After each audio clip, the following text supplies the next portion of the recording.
Hello everybody, welcome back to another video with Lim Reviews. Now in today's video, we're going to be checking out Vivo's latest Y series smartphone, that is the vivo Y35. Now just to bring you up to speed, the Y series has always been about affordability and a very cool and sleek design. So that's what we're going to expect here with the vivo Y35. So in today's video, we're going to go through a very quick unboxing, and after that I'm going to tell you a little bit more about what the Y35 is all about. So with that said, let's jump into the unboxing right away. Now before I begin, I must also mention that my voice is a little bit off today, and that is because I'm suffering from a little bit of a sore throat, so I hope you guys can pardon me if my voice is not that clear. With that said, let us jump into the unboxing now. Alright, so as you can see, as soon as we lift the lid of the Y35, we are greeted with the device right away. My color is called Agate Black, but we'll take a look at the phone later because we want to see what other accessories actually came in the box. Now moving further down, we do see that we have a couple of manuals. We have that 44-watt charger. We also have a SIM pin ejector, and last but not least, we have that Type-C cable. Alright, so with everything out of the way, now let us unwrap the vivo Y35 and check it out.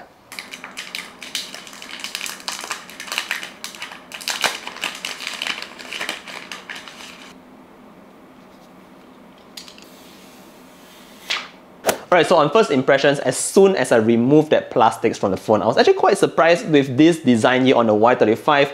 We've not really seen this kind of like checkered box kind of back panel, on smartphones today. So this is actually something very new for me. Notice that if you actually shift the phone from side to side, those checkered boxes at the back actually moves a little bit. So it's sort of like a 3D effect. Now, one thing I also like about the back panel here is that it is in this very smooth matte back panel, so that means that you do not have to worry about fingerprints.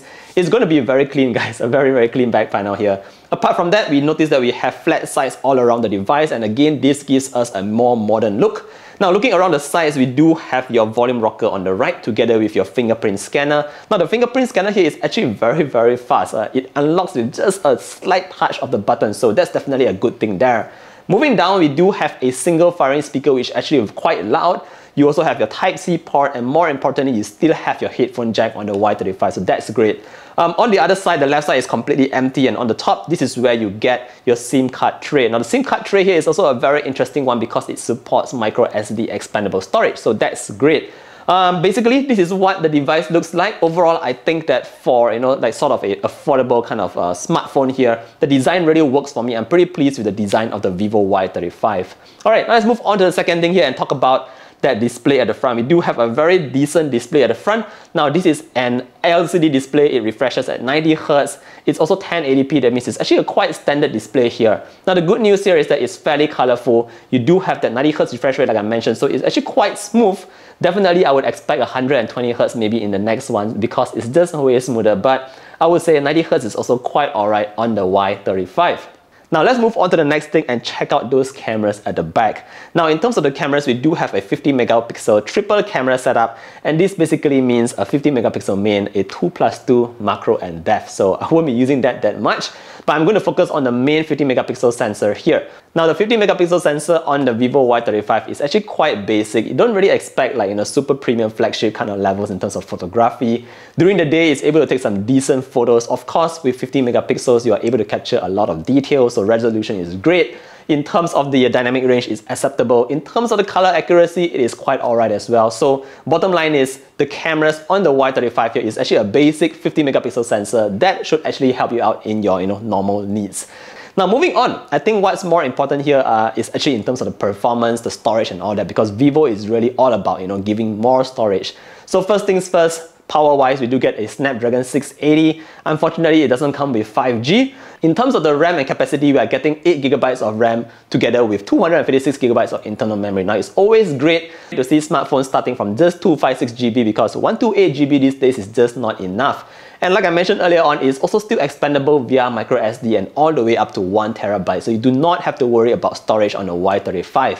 Alright, just in terms of how the device works and all that, again, the Snapdragon 680 is something that we are already very familiar with budget devices. You can expect to play games like Mobile Legends with the highest graphics very smoothly and without any lags at all. Navigating through the device is also fairly smooth. However, I noticed that upon just starting the device itself, there are quite a fair bit of applications already pre-installed into the phone, so you have to delete one by one to remove all those bloatware. But otherwise, I would say that performance-wise, you can expect a basic sort of entry-level kind of performance on the vivo Y35.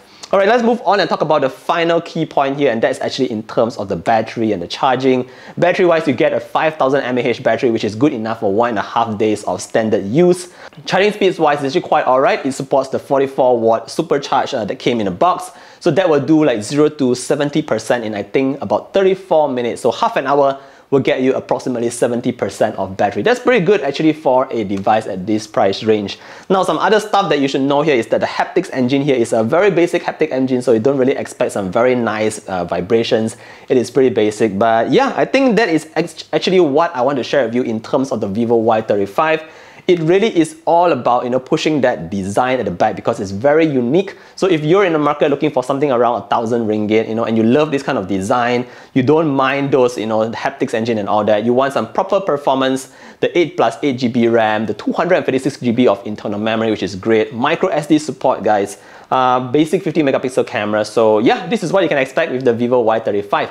That's it for today's video. Again, thank you for staying all the way to the end. I really appreciate you guys dropping by my videos all the time. If you have any questions, feel free to leave a comment down below. If you want to check out Vivo's promo, I'll leave some information down below as well. They are offering quite a fair bit of stuff. I think a free bag, 1 year extended warranty, and 1 year screen crack protection. Pretty good stuff, I would say. In case you just drop your phone, you don't have to worry about that. Alright guys, thank you for staying to the end again. I hope to see you guys in the next one. Do take care and stay safe, and don't get sore throat like myself. See you guys. Bye.